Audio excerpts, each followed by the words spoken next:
30 రోజుల్లో ఏక్లారా రోడ్డు వేయాలి, లేదంటే నిరాహార దీక్ష. పండితరావు పటేల్. కామారెడ్డి జిల్లా మద్నూర్ మండలం ఏక్లారా గ్రామ ప్రధాన రహదారి అధ్వానంగా మారిందని మాజీ సొసైటీ చైర్మన్ పండితరావు పటేల్ అన్నారు.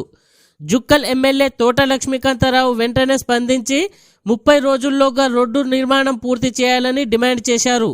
లేకపోతే గ్రామ ప్రజలతో కలిసి నిరాహార దీక్ష చేపడతామని హెచ్చరించారు. ప్రజల ఇబ్బందులను వెంటనే పరిష్కరించాలని ప్రభుత్వాన్ని కోరారు.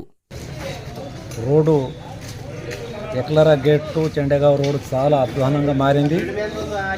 దయచేసి ఎమ్మెల్యే గారు మీరు రాగానే ఏక్లారా రోడ్డు వేస్తారని హామీ ఇచ్చారు. మన సర్పంచ్ ఎలక్షన్లో కూడా తొందరలో పరిష్కారం చేస్తామని హామీ ఇచ్చారు. రోడ్డు ఇప్పించగలరని ఏక్లారా గ్రామస్తులు పూర్తిగా మనవి చేస్తున్నాం. లేదంటే ఒక నెల తర్వాత చూసి మేము అందరము అమర నిరాహార దీక్షకు పూనుకుంటామని మేము తెలుపుతున్నాం.